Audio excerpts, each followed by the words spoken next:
ninde ugiye kuba umuvugizi wa guverinoma wungirije, akaba umusimbura wa Alemuku. Umuvugizi wa guverinoma ni umuyobozi w'urwego rushinzwe ubuvugizi bwa guverinoma ruzwi nka OGS, Office of Government Spokesperson, OGS. Rukagira umuyobozi n'umuyobozi wungirije.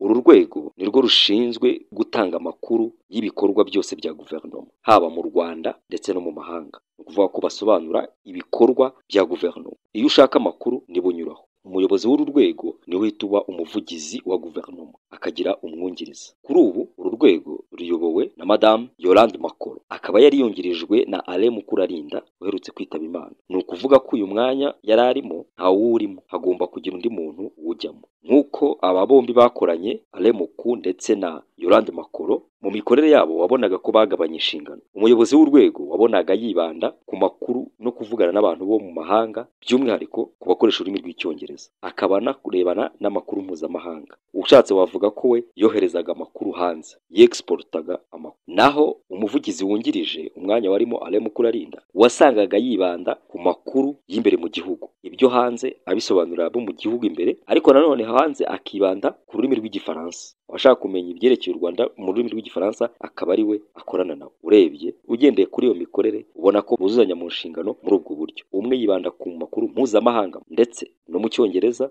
undi akibanda ku makuru y'imbere mu gihugu ndetse akorana cyane n'abakoresha ururimi rw'igifaransa. Alain Mukurarinda wabaye umuyobozi wungirije ni umuntu wagaragaje imikorere y'indashyikirwa, kuko yarashimwe cyane uburyo yanogeje neza akazi ke, kwiyoroshya, kuboneka, dore ko uyu mwanya usaba umuntu urimo kuboneka, ariko yabugaragajemo n'ubuhanga, gusobanura neza byo kumvikanisha icyo ashaka kuvuga. Aha niho twibaza ngo ninde ugiye kuzamusimbura muri uyu mwanya. Aha tugiye kureba bamwe mu banyarwanda bahawe amahirwe bashobora kuba bagerageza kugira uko bitwara muri uyu mwanya. Uko batondetse ntabwo ariko barushanya amahirwe, ntacyo twagendeyeho mu by'ukuri dutondeka. Wowe ubwawe niwe ushobora kuvuga ngo ku bwanjye uyu nguyu uko mwumvise cyangwa uko muzi, ndabona ari we wajya muri uyu mwanya. Ikindi wibuke ko uyu mwanya umuntu urimo aba ari gukorera igihugu. Ni ukuvuga ko wawuzamo wese ntabwo bivuze ngo yazamuwe mu ntera cyangwa se ngo yamanuwe mu ntera, kuko gukorera igihugu ntabwo bisaba ngo ndi ku rwego ruhanitse cyangwa ngo ndi ku rwego ruciriritse. Oya, burya guhera ku muyobozi w'isibo n'undi mwanya wose waba urimo mu gihugu,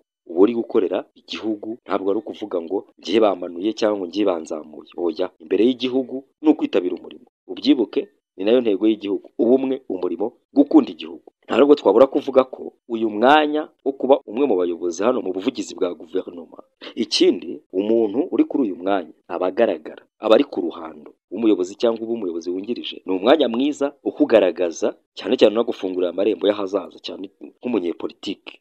Reka rero turebe abo twavuga ko umwe muri bo yahabwa amahirwe yo kuba umuyobozi. Birashoboka cyane ko hashobora kwitabamo impinduka, uwo tubona ko yaba umuyobozi wungirije ahubwo ugasanga abaye umuyobozi w'uru rwego. Wari umuyobozi w'uru rwego nawe akaba yahabwa indi mirimo, na cyane ko hari amakuru avuga ko na Minisiteri y'itangazamakuru iri mu nzira zo kugaruka, kandi mu bashobora kuyiyobora wari umuvugizi nawe ntabwo ashobora kujya kure. Reka rero turebe abo ngabo bashobora kuvamo umwe akaba yahabwa amahirwe yo kuba yaba umwe mu bavugizi ba guverinoma. CP John Bosco Kabera. CP John Bosco Kabera ntabwo ari mushya mu matwi y'abanyarwanda. Yabaye umuvugizi wa polisi y'igihugu imyaka 5 kuva mu mwaka wa 2018 agera mu mwaka wa 2023. Yize iby'imiyoborere rusange, public administration. Bosco Kabera mu gihe yari umuvugizi wa polisi yagaragaje ubuhanga, agaragaza ko ashoboye ubuvugizi koko. Benshi muramwibuka mu bihe bya Covid agira uburyo atanga amakuru asobanura ibyaguma mu rugo, ko kuguma mu rugo ari kuwa mbere, iminsi yose akayivuga kugeza ku cyumweru. Akongera akabwira abantu ko Covid bahangana nayo, tazi ibirori, itagira anniversaire, dakorana na bridal shower n'ibindi birori byose. Yagaragaje kuba umuntu wiyoroshya, akabasha gutumanaho ku buryo ubwiyoroshye bwe n'uburyo amenya uburyo akorana n'abantu byamuhesheje kuba yagera no muri kiliziya agatangiramo ubutumwa. Benshi muramwibuka mu bukangurambaga bwa Gerayo Amahoro ari muri kiliziya. Ibi ntabwo bigirwaho na benshi. Birashoboka ko aramutse ahawe amahirwe uyu mwanya yawubasha. Ni Dr Murangira Bitieri. Dr Murangira Bitieri afite impamyabumenyi y'ikirenga mu mategeko, by'umwihariko ashingiye ku bucukumbuzi bw'ibimenyetso bya gihanga koreshwa mu butabera, ibyo bita forensic law, azwi nka forensic law expert. Uyu usanzwe ari umuvugizi w'urwego rw'igihugu RIB. Mbere y'uko agera muri uyu mwanya yakoranye na polisi bya hafi, akorana n'urwego rwari rushinzwe kugenza ibyaha CID, Criminal Investigation Department, CID. Ubusanzwe kandi Dr Murangira Bitieri asanzwe ari umwarimu udahoraho muri kaminuza zitandukanye by'umwihariko izifite amashami yigisha amategeko. Ni n'umwarimu kandi mu ishuri rikuru rya polisi. Murangira Bitieri kuva mu mwaka wa 2021 ni umuvugizi w'urwego rw'igihugu RIB. Uburyo amaze kumenyera imirimo y'ubuvugizi n'uburyo ayisanzwe yitwaramo nta gushidikanya ko nawe yaba umukandida ushobora kujya muri uyu mwanya. Arthur Asimwe yayoboye imyaka isaga 10 urwego rw'igihugu rw'itangazamakuru RBA, Rwanda Broadcasting Agency, kuva mu mwaka wa 2013 kugera mu mwaka wa 2024. Mbere yo kuyobora runo rwego, Arthur Asimwe yayoboye urwego rw'itumanaho rw'urwego rw'ubuzima hano mu Rwanda, rwarozwe nka Rwanda Health Communication Center RFCC. Ni urwego rwarushamikiye kuri Minisiteri y'Ubuzima, byamugiraga n'umuvugizi wa Minisiteri y'Ubuzima, kandi yabaye n'umwanditsi mukuru mu kinyamakuru The New Times. Mbere yaho yabaye uhagarariye ibiro ntaramakuru by'Abongereza Reuters. Arthur Asimwe afite masters mu itumanaho n'itangazamakuru. Kuri ubu ni umuyobozi wungirije muri ambasade y'u Rwanda muri Amerika. Arthur Asimwe rero ubwo bunararibonye nawe afite bumwemerera kuba yaba umwe mu bafashe uyu mwanya w'ubuvugizi. Ladislas Ngendahimana ni umugabo ukunda kumvikana cyane kuri Radio Rwanda, aho atumirwa mu biganiro by'ubusesenguzi. Yakoze imirimo itandukanye muhesha kumenya politike na gahunda za leta, ndetse akagira n'aho zivuganira. Ladislas Ngendahimana afite diplome ku rwego rwa MBA mu gucunga imishinga project management, diplome yakuye mu Buholande muri ishuri rya Maastricht School of Management. Mu mirimo yakoze harimo kuba yarabaye umuvugizi wa Minisiteri y'Ubutegetsi bw'Igihugu kuva mu 2011 agera mu 2018. Mu mwanya yavuyemo ajya kuba umunyamabanga mukuru w'ishyirahamwe ry'uturere n'imijyi rizwi nka RARGA, aribera umunyamabanga mukuru kuva mu 2018 agera mu 2024. Ni umwanya yavuyeho ajya kuba umukozi w'ishami rya ONU rishinzwe imiturire UN Habitat. Gushidikanya ko Ladislas Ngendahimana nawe ashobora kuba umwe mu bantu bashobora gutekerezwa kuba bakicara muri uyu mwanya.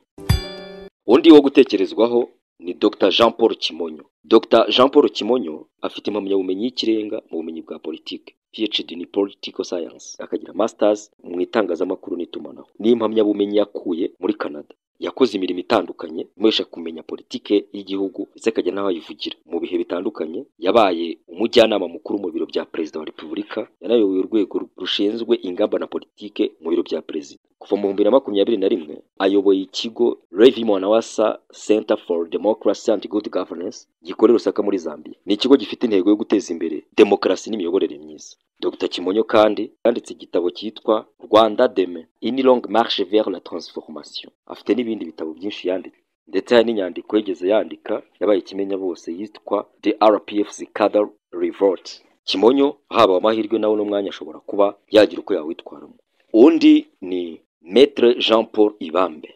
Maître Jean Paul Ibambe ni umunyamategeko, ariko akabazwi cyane no mu ruhando rw'itangazamakuru. Mu mirimo igiye itandukanye yabaye umunyamakuru w'ibitangazamakuru bitandukanye hano mu Rwanda, haba inyarwanda.com, igihe.com. Yakoranye n'urwego rw'abanyamakuru rw'igenzura RMC, akorana n'umuryango utanga ubufasha mu by'amategeko Rwanda Legal Aid Forum mu myanya itandukanye. Kuri ubu arangije amasomo ye ku rwego rwa kaminuza muri kaminuza ya Arizona State University, aho yigaga amategeko no guteza imbere uburenganzira bwa muntu, by'umwihariko mu burenganzira bwo kuvuga, freedom of expression. Afite impamyabumenyi yo ku rwego rwa masters mu mategeko. Uyu mwanya nawe ashobora kumamo umukandida mwiza. Undi ni Honorable Nabahira Anastase. Afite impamyabumenyi yo ku rwego rwa masters mu mategeko mpuzamahanga, Public International Law. Nabahira Anastase yakoze imirimo itandukanye, irimo kuba yarabaye umunyamabanga nshingwabikorwa wa Ibuka, umunyamabanga nshingwabikorwa wungirije w'urwego rw'igihugu rw'imirimo ifitiye igihugu akamaro rwari ruzwi nka TIGE, Travaux pour l'intérêt général. Yakoze kandi nka komiseri, akaba n'umuvugizi w'urwego rw'igihugu rushinzwe igorora, aba umuyobozi mukuru muri Minisiteri y'Ubutabera ushinzwe urwego rw'ubutabera. Iyo ni imirimo yagiye akora mu bihe bitandukanye. Kuri ubu ni umudepite mu nteko ishinga amategeko y'u Rwanda, akaba ari nawe uyoboye komisiyo y'imiyoborere n'uburinganire mu nteko ishinga amategeko. Senateur Maître Evode Uwizeyimana afite diplome ya masters mu mategeko mpuzamahanga agendanye n'ubucuruzi, Master of Laws International Business. Ni umugabo uzwi cyane hano mu Rwanda, haba abanyarwanda bo mu gihugu imbere ndetse n'abo hanze. Bamuzi kuba yarakunze kumvikana ku maradiyo mpuzamahanga asesengura politike yo mu Rwanda igihe yari hanze, ndetse nyuma aza no kuza mu Rwanda, n'ubundi akomeza kuba uw'imbere ukunda kumvikanisha ibitekerezo bye, dore ko anasobanukiwe gusobanura cyane, akafite n'ubuhanga mu kuvuga rhetoric. Uyu mugabo yakoze imirimo itandukanye, yabaye umucamanza mu nkiko zo mu Rwanda. Mu mwaka wa 2003 yabaye umuyobozi ushinzwe kwamamaza wari umukandida wigenga Faustin Twagiramungu. Mu mwaka wa 2007 yaje kujya hanze y'igihugu, naho akomeza gukora imirimo y'ubusesenguzi n'amaradiyo mpuzamahanga, cyane cyane akoresheje Inyarwanda, BBC n'Ijwi rya Amerika VOA. Nyuma yaje kugaruka mu Rwanda akora imirimo itandukanye, irimo kuba umwe mu bakoze iperereza ku icukumbura ry'imikorere ya BBC hano mu Rwanda. Hari hamaze gusohoka documentaire, inkuru ndende yiswe Rwanda Untold Stories. Yabaye umukomiseri wa komisiyo yari ishinzwe gufasha inteko ishinga amategeko kuvugurura itegeko nshinga y'umwaka wa 2015. Yabaye umuyobozi wungirije wa komisiyo y'igihugu ishinzwe kuvugurura amategeko, ayivamo aba umunyamabanga wa leta muri Minisiteri y'Ubutabera ushinzwe itegeko nshinga no kuvugurura amategeko. Ni umwanya yavuyeho yeguye, ariko kubera ubuhanga ndetse n'umurava we mu kazi yongeye guhabwa amahirwe.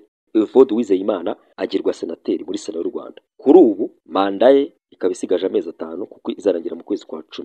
Birashoboka cyane rero ko Evode Uwizeyimana usanzwe uzwi mu gusesengura akaba umuhanga mu kuvuga ashobora guhabwa ubuyobozi muri urwego rw'ubuvugizi bwa guverinoma. Muri aba bose we ninde ubona ushobora kujya muri uyu mwanya, cyangwa se ninde ubona wawujyamo ariko atari muri aba tuvuze? Urakoze cyane kugumana nawe kuri uyu muyoboro, ni by'agaciro kuri twe. Subscribe ni umusanzu kuri twe. Urakoze cyane. OGI dusubira ubutaha. Bye.